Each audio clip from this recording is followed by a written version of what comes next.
자, 취임하에 맞섰답니다. 이번에는 IBK 투자증권 분당지점의 정경민 팀장입니다. 어서 오세요. 네, 안녕하십니까. 네, 투자증권 맞죠? 네, 맞습니다. IBK 투자증권. 자, 빅 이벤트 속에 변화의 매크로 변화서의 기회? 네. 자, 일단은 제롬 파월 연준 의장의 잭슨홀 컨퍼런스의 연설. 개인적으로는 매우 의아스러웠어요. 네. 근데 전해지는 문구 하나하나에 토시들인 주석이 달리던데, 시장 반응은 일단 금리 인하 쪽으로 읽더라고요. 근데 개인적으로는 왜 저렇게 극단적으로 몰아가지? 라는 생각이 좀 있긴 했는데, 실제 미국의 이제 국채 금리가 반응은 했죠. 근데 이제 2년물 금리가 10bp 정도 떨어진 걸로 알고 있어요. 네. 그다음에 10년물은 한 7, 8bp? 8bp 정도. 8bps 포인트. 그런 정도인데 많이 떨어지진 않았단 말이죠. 그렇죠. 생각보다. 네. 주가는 근데 주식시장에서는 와, 금리나 환호했죠. 코인도 화끈했고. 그리고 그런가 보다 해야지 시장이 그러니까 제가 어디다 놓고 왜 그러세요? 미국 가가지고 미국 방송할 건 그렇죠. 아니지만 그렇게 제지할 건 아니고 근데 좀 과하다 싶긴 한데 어떤 느낌이셨는지? 저도 약간 그런 느낌입니다. 이게 이제 속도에 지금 우리가 너무 좀 취해 있는 이제 그런 상황이다 보니까 금리 인하가 굉장히 이제 뜨뜻미지근하게 진행될 가능성이 있어요. 속도보다는 어떤 방향성 향후 좀 지켜보면서 또 데이터를 보면서 이제 가겠다라는 그런 의지였는데 시장에는 좀 작은 호재라도 좀 기다리고 뭔가 좀 나왔으면 하는 이제 그런 좀 투자 심리가 좀 있었기 때문에 일단 좀 환호를 했습니다. 근데 오늘 상당히 좀 솔직히 말씀드리면 재미없는 주제고 결론도 좀 뜨뜻미지근할 수밖에 없어요. 네. 저는 이거는 그냥 크게 의미 없이 그냥 지나갈 가능성이 있다. 불과 다음 주만 돼도 우리가 이렇게 기억하지 못할 가능성이 있다 이렇게 좀 생각을 하고 있는데 굳이 좀 사전적으로 좀 찾아보자면 금리 인하의 어떤 그 가능성, 당위성 이런 것들이 나왔다라는 것은 일단 오랜 지금 따지고 보면은 횟수로 4, 5년간 진행됐던 코로나의 특수성이 감안된 그런 통화 정책이 일단 일단락됐다 이런 쪽으로 그러니까 약간 사전적으로 좀 볼 수가 있겠고 문구한줄 없앴다 네네 그렇죠. 그리고 이제 적극적인 어떤 통화 정책의 시대라기보다는 이제부터는 좀 완화적 선행적 금리 인하 이런 좀 미온적인 그런 태도였기 때문에 저는 이 유동성이 시장으로 확 빨려 들어갈 가능성보다는 굉장히 좀 천천히 갈 가능성이 높다고 봐요. 그래서 저도 바이오나 이런 거 금리 인하에 민감한 이런 종목들 일단 환호는 했습니다만 생각보다는 조금 경계도 좀 해야 되지 않을까. 우리가 원하는 속도의 금리 인하가 나오기는 어렵지 않을까라는 생각이 들고 먼 산 바라보면서 지금 네 분이 모여 계시는데 일단 파월 의장하고 그다음에 일본 중앙은행 총재 같고 그다음에 라가르드 ECB 총재 같고 한 분은 누구신가? 저도 모르겠습니다. 네, 저도 지식이 좀 짧아가지고 하여튼 연세들이 많으신. 결론은 이제 파월 이 의미를 해석 개인적으로 하는 거의 결론은 금리 인하의 속도보다는 방향성 그리고 현 정책에 따라서 약간 데이터를 보고 후행적으로 대처를 하는 그런 모습으로 갈 가능성이 좀 높기 때문에 너무 금리 인하에 민감한 그런 섹터에 비중을 왕창 실어 가시는 거에 대해서는 조금 경계심을 가져야 될 가능성도 있다. 이렇게 말씀드려 보도록 하겠습니다. 근데 방향을 정했기 때문에 여기서 또 그거 아니었어. 매였는데 라고 하지는 않을 거고. 네네. 트렌드는 절로 가는 건데 저렇게 4명의 각국 중앙은행 수장들이 모이는 거는 금리라는 게 동행성을 좀 띠잖아요. 네네. 근데 일본은 지금 금리를 올리려고 하고 있고 미국이나 유럽 쪽은 경기 상황에 따라서 금리를 낮추려고 하는 것 같고 그러면 우리는 이제 중간에서 어떻게 할 거냐. 네. 우리 8월 28일, 이번 주 목요일이죠. 금통위가 있어요. 한국은행도 뭔가 시그널은 줘야 되고, 금리를 먼저 선제적으로 인하할 수는 없는 거고, 우리 이미 기준금리가 2.5%이기 때문에 미국과의 금리 격차가 200bp잖아요. 그렇죠. 지금 환율도 좀 높은 상태이기도 하고. 자, 그러면은 우리는 어떤 시그널을 줄 것 같아요? 우리는 일단 좀 지켜보는. 왜냐면은 지금 이제 이 파월 의장의 그런 이제 발언 속에서도 상당히 이제 그러니까 이 관세 부과 전에 좀 밀어내기성 어떤 이제 거래가 좀 많았을 것이다라고 추정한 부분이 있어요. 그래서 이제 소비자 물가나 이런 것들 좀 이따 PC도 잠깐 말씀드리겠습니다. 그게 좀 왜곡될 가능성에 대해서 어느 정도 좀 언급을 좀 해놨기 때문에 우리나라 금통위도 제가 보기에는 이번에 뭐 미국 9월에 내릴 게 뭐 사실상 100%니까 우리도 뭐 선제적으로 내린다 이렇게 하기보다는 일단 양 국가 간의 기준금리 차가 좀 줄어들고 거기에 따라서 이제 매크로 지표들을 보면서 그 다음 금통위에서 뭔가 좀 액션을 취하거나 혹은 이번 금통위에서 뭔가의 힌트를 좀 주고 갈 그럴 가능성이 좀 높다라고 보기 때문에 저는 뭐 개인적으로는 그냥 이번 금통위는 다소 관망세 그리고 향후에 이제 어떤 데이터에 따라서 어떤 스탠스를 취할지에 대한 힌트를 주는 정도로 우리나라의 금통위는 좀 끝나지 않을까 이렇게 좀 예상하고 있습니다. 우리 금통위가 뭐 예전에는 그렇게 중요치는 않은데 요즘은 이제 그거죠. 정권이 새롭게 정부가 들어서서 부동산 정책은 항상 그 이슈잖아요. 네. 그러니까 지금 어떻게든지 그렇다고 부동산 가격을 떨어뜨리려고 하지는 않아요. 현재 정책에 대해서 약간 소프트 랜딩을 원하는 그렇죠. 형태인데 뭐 그게 마음대로 되는 건 아니고 자칫 잘못하면 부동산으로 또 가가지고 네. 거기 또 와 달려보자. 네. 주식시장은 뭐 이런 거지. 코스피 5천은 다음 생에 막 이렇게 버리면은 이게 이제 주식시장한테는 안 좋으니까 금리 시그널을 어떤 쪽으로 가이던스를 해줄. 그게 그렇다고 뭐 이창용 총리가 뭐 미국은 이러니까 우리는 이제 주식시장으로 이렇게 하지는 않을 거고. 답답해 죽겠네. 네. 자, 미국의 PC가 뭐 우리 주식시장하고 뭔 상관이 있겠어요? 말씀드렸듯이 이제 PC 왜곡됐을 가능성에 대해서 이번에 막 딱 대놓고 좀 얘기를 했거든요. 그래서 네. 이제 실질 임금, 그다음에 인플레이션 가능성에 따라서 향후에 금리 인하의 어떤 그 폭과 뭐 속도 이런 게 변경될 수 있다. 이런 것들을 딱 명시를 했거든요. 그렇기 때문에 지금 2.6 정도 예상을 했는데 좀 상향 조정됐죠. 2.9 정도로 좀 상향 조정이 됐는데 이 단발성 효과에 따라서 어느 정도 감안은 하겠다. 하지만 우리는 금리 인하 쪽으로 가능성을 좀 높이겠다. 이런 발언이 있었기 때문에 일단 9월 달에는 한번 내려놓고 0.25 정도 내려놓고 이제 소위 이제 시장의 반응 뭐 속된 말로 좀 시장의 간을 볼 가능성이 좀 있지 않을까라는 생각이 들어서 이번 PC도 뭐 수치적인 그런 의미보다는 그냥 예상치를 확인하는 정도로 넘어갈 가능성이 높아서 뭐 저는 뭐 거의 100%에 가까운 이제 9월달 금리 인하는 미국에서 좀 단행되지 않을까 이렇게 좀 보고 있습니다. 그러니까 개인 소비 지출. 그렇죠. 개인 소비 지출. 뭐 PC 뭐 풀어쓰기에는 좀 하여튼 뭐 대충 그렇게 저기 되고 자. 별 내용이 없네요, 그러면 네, 거기는. 재미없는 내용입니다만. 왜 이렇게 재미없는 걸 주제를 정해왔어요? 정해주시면.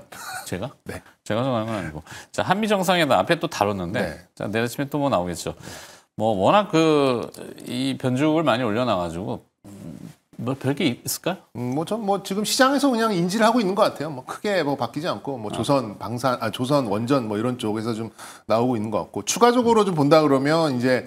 LNG 관련된 알래스카 뭐 그거랑 북미 정상회담 정도 그 가능성을 어느 정도 좀 운을 띄지 않을까 어떤 식으로든 북한에 대한 언급은 나오지 않을까라는 생각이 들어요. 이제 그걸 시장에서 어떻게 반영을 시키고 반응을 할까라는 그런 부분이고 개인적으로 봤을 때는 반도체 얘기가 조금 지금 시장에서 좀 묻혔는데 너무 필리조선소 방문 여기에 막 지금 시선이 좀 매몰되어 있는데 지금 뭐 대통령 혼자 간 게 아니잖아요. 그렇죠. 여러 총수들과 함께 가고 최근 한 2달간 가장 미국을 바쁘게 왔다 갔다 했던 이제 그 뭐 총수라 본다면 역시 이재용 회장이고 또 그 와중에 이제 수주도 좀 나왔었고 그리고 좀 보니까 엔비디아도 지금 40%뭐 거의 50% 가깝게 지금 마진을 가져가는 SK 하이닉스를 좀 달갑지 않은 것 같게 보여요. 그렇게 본다면 어지간하면 삼성전자한테 뭔가 좀 수주를 주려고 하는 부분도 좀 있을 것 같고 그렇게 본다면 저는 반도체 특히나 이제 파운드리 관련돼서 이제 선단 공정 관련된 종목들 미국 그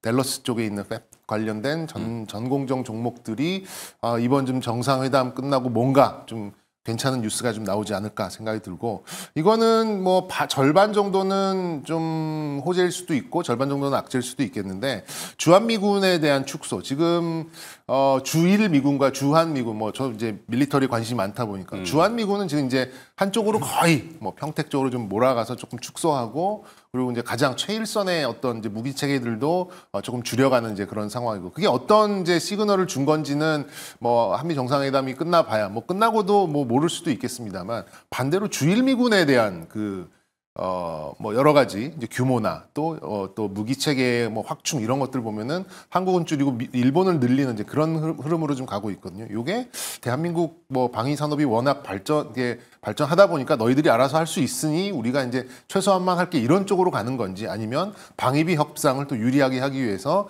뭔가 좀 선제적으로 이렇게 좀 이제 카드를 던진 건지 요거는 좀 지켜봐야 되겠습니다만 역시 이제 주한미군에 대한 그런 그 자금 뭐 이것도 좀 나올 가능성이 좀 높아서 만약에 이렇게 나온다면 방산주들은 시장 반응을 한번 좀 봐야 될 것 같은데 개인적으로는 LNG 관련 알래스카, 북미 정상회담, 반도체 쪽 그리고 이제 방산 뭐 이런 쪽으로 우리가 알고 있는 뭐 조선이나 원전 요거를 좀 외에 조금 좀 기대해보고 좀 관심 있게 봐야 할 포인트가 아닌가 이렇게 좀 말씀드리고 싶습니다. 그 예상 범주를 크게 벗어나지는 않겠군요. 그럴 것 같아요. 네. 시험 범위를 이렇게 딱 정해줬기 때문에 그 범위 밖에서 나오거나 이러지는 않고. 그래서 제가 생각보다 이번 이벤트의 소멸이 좀 빠를 수도 있다. 그러니까 우리가 생각해 보면 지금까지 뭐 한미 정상회담 뭐 한두 번 봤습니까? 근데 지금 기억에 남는 한미 정상회담 사실 거의 없거든요. 특히나 증시에 영향을 줬었던 한미 정상회담은 그렇게 본다면 요 이슈는 생각보다는 좀 빠르게 소멸될 가능성도 있다. 근데 트럼프 대통령의 스타일상 뭔가 이렇게 좀 막 이게 뭐라 그래야 돼? 약간 붐업시키는 어그로를 끄나요? 네. 어그로까지는 아니고 붐업 막 뭔가 됐다라는 거 이거를 전달해주고 싶어 할 거란 말이에요. 근데 뭐 그게 뭘까? 그게 좀 뭐 그렇게 좀 극적으로 시장이 예상하지 못한 호재를 뽑아낼 수 있는 거는 저는 뭐 아까 북한에 대한 이슈 정도가 아닐까. 나머지는 지금 시장의 힌트가 거의 다 나왔고 언급이 거의 다 되어 있는데 북한에 대한 이슈는 아직까지 조금 베일에 쌓여 있는 대북 관련된 이슈는 만약에 이제 시장에 깜짝 임팩트를 준다면 이쪽이 아닐까 저는 이렇게 좀 생각하고 있습니다. 그러게요. 자, 뭐 마스가 뭐 앞에 다뤄가지고 조선 얘기는 새로울 게 특별히 없죠. 네. 그러니까 뭐 좀 너무 새로울 게 없다고 자꾸 저희가 이제 깎는 건 아니고 좋은 얘기죠. 이슈인데 주식시장은 항상 빨리 반응을 하고 또 빨리 식어버리고 그래서 우리가 맨날 냄비 증시라고도 하지만 뭐 그런가요? 일단 지금 조선하고 마스가 이제 볼 수 있는 게 필리조선소 방문 관련된 게 이제 하나가 뭐 지금 계속해서 지난 주말부터 계속 지금 귀에 닳도록 지금 나오고 있는 거고 또 하나가 이제 북극항로 관련돼서 이제 해운, LNG 뭐 이런 쪽이잖아요. 딱 이 두 부류거든요. 근데 이제 그 미국이 이제 그 과거에 30년간 이 조선업이 쇠퇴해오던 그런 과정을 보면 이게 단기간에 뭐 마스가를 한다고 트럼프 뭐 대통령 임기 내 미국의 조선 산업이 다시 이제 예전처럼 돌아갈 가능성은 좀 크게 있다고 보지는 않습니다. 그렇게 본다면 저는 이제 현실적인 MRO 사업, 그러니까 이제 미국 영내에서 뭔가 이제 MRO 사업을 진행할 수 있는 특히나 이제 방산 관련된 그런 사업 관련돼서는 어느 정도 좀 얘기가 좀 나올 가능성이 좀 있겠습니다만 그 외에는 이제 우리가 너무 좀 막연한 그런 좀 호재로 좀 인식한 부분도 좀 많은 것 같아요. 그래서 제가 보기에는 한미 정상회담 끝나면 또 조선에 관련돼서 약간의 차익 실현이 나올 가능성이 좀 있기 때문에 저는 너무 여기에 이제 막 매달려서 이렇게 경계를 하시기보다는 지금 뭐 그냥 보유하시거나 오히려 좀 상승했을 때 좀 비중을 조절하는 오히려 지금 뭐 현대중공업이나 하나오션 이런 것들은 좀 차익 실현 좀 나오고 있거든요. 이게 좀 뭐 빠르게 또 이런 뉴스를 마무리 짓는 그런 흐름일 수도 있으니까 어느 정도 좀 감안을 하신 필요는 있고 그래도 이제 해운 쪽은 좀 가능성이 있습니다. 뭐 해운에 대한 스토리를 풀자면은 이게 너무 짧은 시간이기 때문에 어쨌든 이제 해운 관련돼서 LNG 운반에 대한 이제 이런 업력이 있는 이제 그런 기업들 그래봐야 몇 개 안 되거든요. 그런 업체들에 대해서는 이게 이 남북 정상회담이 끝나고 왜냐하면 사전에 뭔가 좀 반영된 주가가 없기 때문에 오히려 전 조선보다는 해운 쪽이 정상회담 이후에는 조금 주목을 받을 가능성이 좀 있다 이렇게 좀 보도록 하겠습니다. 자, 그다음에 이제 대북 메시지를 앞서 잠깐 얘기해 주셨는데 그 이유를 드는 건 아무래도 이제 대북 관련주라고 해서 뭐 남북 경협주 뭐 굉장히 그 도식화되고 단편화된 주식시장 움직임이 뭐 전혀 없는 건 아닌데 이게 이제 지속성을 띠고 내일 이벤트가 좀 될 건지 이벤트 드림부든까지는 아니더라도 이벤트 드리븐의 가능성이 있는데 이것도 이제 말씀드린 대로 굉장히 좀 빠르게 소멸할 가능성이 있어요. 뭔가 이게 구체적인 게 나오기에는 사전에 협의된 것들이 없다 보니까 이게 이제 우리 나중에 뭐 북한과의 또 뭐 한번 해보자라는 이런 얘기만 나오면 이제 뭐 하루 이틀짜리 강세는 좀 될 수는 있겠죠. 근데 이제 제가 좀 경계하는 거는 경주 에이펙이 이제 곧 있으면 있는데 이제 우리가 또 중국 관련된 종목들이 좀 시장에서 나쁘지 않은 그런 흐름으로 가고 있는데 북한을 이용해서 이제 중국에 대한 이제 어떤 압박, 미국의 외교 노선 이런 것들이 좀 달라질 경우에는 또 이제 대중 관계에 대해서 이제 약간 또 좀 경계를 해야 되는 부분이 있거든요. 요거는 이제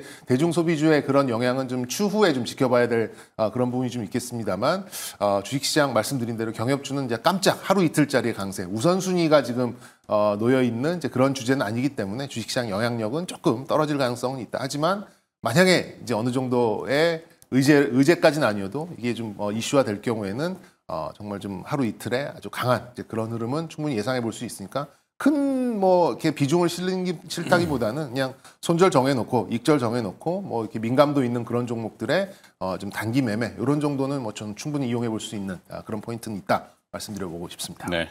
자 정리 그럼 들어가겠습니다. 네. 빅 이벤트 주간이라고 이제 표현을 하셨는데 투자 전략하고 기업 포인트 종목. 굳이 이제 뽑아내자면 이제 한미 정상회담이 있고요. MSCI 리밸런싱 이번 주에 이제 끝나고 엔비디아 실적도 나와요. 이번 주에 나오고 말씀 주셨듯이 금통위 있고요. 아까 얘기했던 또 PC 그리고 개인적인 또 관심사는 KDDX 한국형 구축함 사업 하나오션과 HD 현대중공업이 그간 으르렁 했던 이제 그런 것이 이제 또 100% 결론이 나지는 않겠습니다만 어느 정도 얘기가 좀 오갈 가능성이 좀 있어요. 이게 이제 제가 보는 이번 주에 이제 메인 이벤트들인데 뭐 일단 지금은 뭐 어떤 얘기가 나오더라도 이 근본적인 이 시장의 정내미가 떨어지게 하는 요인이 남아 있잖아요. 대주주의 양도세. 그러니까 뭔 얘기가 나와도 시장은 지금 이게 천정은 좀 덮여 있는 그런 상황이거든요. 그러니까 지수는 한정적으로 좀 덮여 있는 상황이고 그 안에서 지금 거래 대금이 지금 지난 금요일은 12조 대까지 떨어졌고요. 많이 나와봐야 15조, 16조면 이제 윗돌 빼서 아랫돌 고여야 되는 이제 이런 상황이다 보니까 이제 빠른 이 순환매가 나올 거기 때문에 지금 올라가고 있는 또 이런 기대감이 선반영된 종목들보다는 밑에 있는 종목들을 보시는 게 맞다라는 생각이 들고요. 그렇게 본다면 게임 엔터, 화장품 이런 쪽의 반등의 가능성이 좀 높다라고 봐지고 각 종목들의 각 섹터들의 그런 대표 종목들, 뭐 게임으로 따지면 뭐 NC소프트 같은 종목들, 그리고 뭐 화장품 같은 경우에는 뭐 실리콘2 같은 요즘 하락하고 있는 종목들, 그리고 엔터주 같은 경우에도 뭐 SM 같은 종목들 이런 종목들 좀 오히려 좀 역발상으로 좀 접근을 해보신다면. 오히려 저는 이제 이 메인 이벤트가 끝나는 이제 그 상황에서 조금 시장보다는 강세로 갈 수 있지 않을까 이렇게 좀 예상해 보도록 하겠습니다. 알겠습니다. 시장을 이겨낼 수 있는 전략 뭐 이렇게 정리했네요.